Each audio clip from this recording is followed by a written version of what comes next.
छोटा सा गांव, सीधी सादी जिंदगी, और उसी गांव में रहता है हमारा हीरो राहुल, जिसके सपने बड़े हैं, दिमाग तेज है, लेकिन किस्मत उससे भी ज्यादा तेज निकल जाती है। और इन सब के बीच दादी का ताना, अरे पागल। दीदी का मजाक, चाचा की समझदारी और दोस्त सोनू का साथ मिलकर बना देते हैं हर दिन को एक नई कॉमेडी फिल्म, जहां हर दिन है एक नया एपिसोड और हर बात में छुपा है मजेदार ट्विस्ट। शाम का समय था। गांव की गली में हल्की ठंडी हवा चल रही थी। सड़क के किनारे लगे पीले बल्ब की रोशनी में चाचा और राहुल टी स्टॉल के पास बैठे थे। चाचा ने मुस्कुराते हुए बोले, और राहुल, क्या हाल चाल है? बहुत दिनों बाद दिखाई दिए हो, क्या बात है? कुछ नहीं चाचा, मैं कुछ दिनों के लिए बुआ के घर गया था। अच्छा, इसलिए दिखाई नहीं दे रहे थे। वहाँ सब ठीक ठाक है ना? चाचा, मैं आपसे एक बात पूछूं? पूछो राहुल, क्या बात है? अगर मैं कभी किसी प्रॉब्लम में फंस जाऊं तो आप मेरी मदद करोगे? हाँ राहुल, जरूर करूंगा। कैसी तुमने बात की? तुम हमें आधी रात को याद करना, हम तुमसे आधी रात को मिलने के लिए तैयार मिलेंगे। अच्छा चाचा, अब मैं चलता हूँ, घर पर एक काम है और बहुत रात हो गई है। राहुल ने प्रणाम किया और धीरे धीरे गली की ओर बढ़ गया। कहानी एक, दादी की मिठाई। राहुल घर में घुसते ही चुप्पी देखकर चौंक गया। उसने धीरे से पूछा, दीदी, यहाँ इतनी शांति क्यों है? राहुल, मम्मी अपने मायके गई हुई है। मैं बस मम्मी की तारीफ कर रही थी कि वो कितनी अच्छी हैं, कितना अच्छा खाना बनाती है। ये सुनकर दादी गुस्सा हो गई, बोली, अच्छा तो हम क्या हैं? और बस फिर थोड़ी बहस हो गई। अगर आज दादी कुछ खाने को दे तो मत लेना। ओके दीदी। तभी अंदर से दादी आती है, हाथ में स्टील की प्लेट जिसमें गोल गोल चमचमाती मिठाइयां रखी थीं। खुशबू इतनी कि राहुल की नाक अपने आप प्लेट की तरफ घूम गई। राहुल बेटा, लो ये मिठाई खाओ। राहुल को दीदी की बात याद आई। उसने मन पर पत्थर रखकर कहा, नहीं दादी, हम ये नहीं खाएंगे। अच्छा, बहुत बड़े हो गए हो क्या? चलो काजल, लो तुम खाओ। राहुल ने तो मना कर दिया। हाँ लाओ दादी, मैं खा लेती हूँ, और अगर ज्यादा हुई तो 2-3 और भी खा लूंगी। ये सुनते ही राहुल के तोते उड़ गए। उसकी आंखें गोल, मुंह खुला का खुला। वह मिठाई को ऐसे देख रहा था जैसे कोई खजाना लूट लिया गया हो।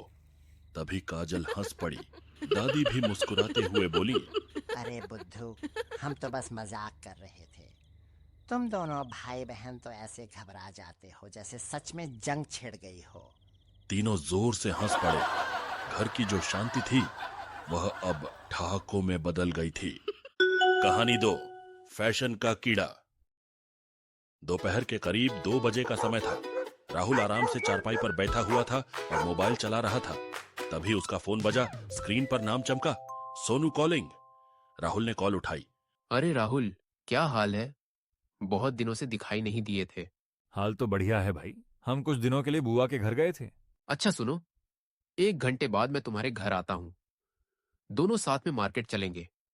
बहुत दिनों से मिले नहीं हैं, तो इसी बहाने थोड़ा घूम भी लेंगे। ओके, आ जाओ, तब तक मैं तैयार होता हूँ। ठीक है भाई, मिलते हैं। तभी राहुल तैयार होने में लग जाता है। आखिरकार उसने एक चमकदार शर्ट चुनी और बालों में इतना जेल लगाया कि पास खड़ा कबूतर भी फिसल जाए। ठीक 1 घंटे बाद बाहर से सोनू की आवाज गूंजी, राहुल कहाँ है भाई? कितना टाइम लगाएगा? बस 2 मिनट। ये बताओ, ये चश्मा हम पर कैसा लग रहा है? भाई, तुम तो पूरे साउथ के रजनीकांत लग रहे हो। अब चल, वरना मार्केट बंद हो जाएगी। राहुल का सीना गर्व से चौड़ा हो गया और दादी से पूछा, दादी, ये चश्मा हम पर कैसा लग रहा है? तुम चश्मा लगाकर कतई बंदर लग रहे हो। सोनू बाहर खड़ा ठहाके मारकर हंसने लगा।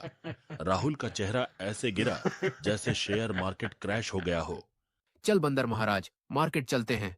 आज से मैं फैशन की सलाह सिर्फ गूगल से लूंगा। और दोनों दोस्त हंसते हंसते मार्केट की ओर निकल पड़े। पीछे से दादी की आवाज आई, अरे रजनीकांत, रास्ते से केले ले आना। कहानी 3, चलती फिरती पहेली। शाम के 5 बज चुके थे। आसमान हल्का नारंगी हो गया था और बाजार की भीड़ धीरे धीरे कम हो रही थी। राहुल और सोनू दोनों थैले लटकाए घर की तरफ लौट रहे थे। राहुल ने कराहते हुए कहा, सोनू भाई, मैं बहुत थक गया हूँ, चलो थोड़ी देर चाय स्टॉल पर बैठते हैं। हाँ चलो, वैसे भी बिना चाय के मार्केट की शॉपिंग अधूरी रहती है। दोनों पास की चाय की टपरी पर पहुंच गए। वहां 2 से 3 लोग ब्रेंच पर बैठे थे। स्टोव पर चाय खौल रही थी। छन्न छन्न की आवाज और अदरक की खुशबू हवा में फैल रही थी। राहुल और सोनू ने चाय ऑर्डर की और बैठकर बातें करने लगे। तभी वहां एक लड़का आता है, बालों में इतना तेल कि सूरज की रोशनी रिफ्लेक्ट हो जाए। आते ही उसने जोर से बोलना शुरू। भाई, मैं तो इतना होशियार हूं कि मास्टर जी भी मुझसे पूछते हैं सवाल। मेरे दिमाग का तो कंप्यूटर भी जवाब नहीं दे सकता। पास बैठे लोग एक दूसरे को देखने लगे। कोई मुस्कुरा रहा था, कोई आंखें घुमा रहा था। राहुल के दिमाग में सच में खुजली शुरू हो गई। वह मुस्कुराते हुए बोला, भाई, तुम तो बहुत होशियार लगते हो। अगर मैं एक प्रश्न पूछूं तो बताओगे? पूछो, मैं जवाब दूंगा। ठीक है, बताओ। 20 रुपए में ऐसी कौन सी चीज खरीदूं जो पूरी साल चले? सब लोग सोच में पड़ गए। लड़का माथा खुजाने लगा। साबुन? नहीं। पेन? नहीं। रबर? सोनू तो हंसी रोकते रोकते लाल हो रहा था। आखिर लड़के ने हार मान ली। चलो बताओ, क्या है जवाब? कैलेंडर, पूरे साल चलेगा। पूरी चाय स्टॉल ठहाकों से गूंज उठी। लड़का चुप और उसका कंप्यूटर दिमाग हैंग हो गया। राहुल अब मूड में आ चुका था। चलो एक और पहेली सुनो। बताओ, ऐसी कौन सी चीज है जो पानी पीते ही मर जाती है? सब फिर सोच में। लड़का बोला, मच्छर? नहीं। चींटी? नहीं। आखिर सबने हार मान ली। राहुल बोला, आग, पानी डालते ही बुझ जाती है। भाई, आज तो तू चाय के साथ दिमाग भी गर्म कर रहा है। लड़का चुपचाप अपनी चाय खत्म करके निकल गया। राहुल मुस्कुराकर बोला, सोनू, ज्यादा तारीफ करने से पहले थोड़ा सोच लेना चाहिए, नहीं तो कैलेंडर याद दिला देता है। दोनों दोस्त हंसते हुए चाय खत्म करके घर की ओर निकल पड़े। पीछे से चाय वाला बोला, कल फिर आना भाई, अगली बार मैं पहेली पूछूंगा। कहानी 4 मटर पनीर का धोखा। रात के 7 बज चुके थे। आसमान में हल्का अंधेरा फैल चुका था और घर के आंगन में बल्ब की पीली रोशनी जल रही थी। दादी और काजल आपस में बैठकर बातें कर रही थीं। कभी पड़ोस की खबर, कभी सब्जी के दाम, तो कभी राहुल की शरारतों की चर्चा। तभी दरवाजा खुला और राहुल थके हुए अंदाज में अंदर आया। वह आकर कुर्सी पर धम्म से बैठ गया। दीदी, एक गिलास पानी दे दो, आज मार्केट घूमकर बहुत थक गया हूँ। काजल ने शरारती मुस्कान के साथ कहा। थक गए हो? अच्छा, तो तुम्हारे लिए गरम गरम मटर पनीर बना दूं? अरे, मटर पनीर सुनकर तो मुंह में पानी आ गया। भाई पी लो फिर। राहुल पहले समझा नहीं, फिर जैसे ही बात दिमाग में घुसी उसका चेहरा देखने लायक था। दादी जोर से हंस पड़ी। अरे बुद्धू, मुंह में पानी आया है तो गिलास वाला पानी पी ले। तो पहले पानी पीकर पेट साफ कर लो, फिर सपनों में मटर पनीर खा लेना, जैसे सुबह 1 लाख देखे थे। तीनों जोर जोर से हंसने लगे। आखिरकार काजल पानी लेकर आई। एक घूंट में पानी पी गया और बोला, अब सच में कुछ बना दो, नहीं तो मैं फिर सपना देखने जा रहा हूँ। घर का आंगन हंसी से गूंज उठा। कहानी 5 सपना और 1 लाख। सुबह का समय था। गांव में हल्की धूप आंगन में फैल रही थी। मुर्गा 3 बार बांग दे चुका था, लेकिन राहुल अभी भी अपने कमरे में चादर ओढ़कर गहरी नींद में सोया हुआ था। बाहर से दादी की तेज आवाज आई, राहुल, उठ जा बेटा, सूरज सिर पर चढ़ाया है। लेकिन तभी उसे सपना याद आया और वह झट से उठ बैठा। उसके चेहरे पर अजीब सी चमक थी। वह लगभग उछलता हुआ दादी के पास आंगन में पहुंचा। दादी दादी, आज सुबह मैंने सपने में 1 लाख रुपए देखे। अच्छा, फिर क्या हुआ? फिर मेरी आंख खुल गई। तुम हो कतई पागल। अरे, आंख खुलने से पहले बैंक में जमा नहीं कर सकता था क्या? दादी, वो सपना था। तो क्या हुआ? आजकल सब ऑनलाइन होता है, सपने में यूपीआई कर देता।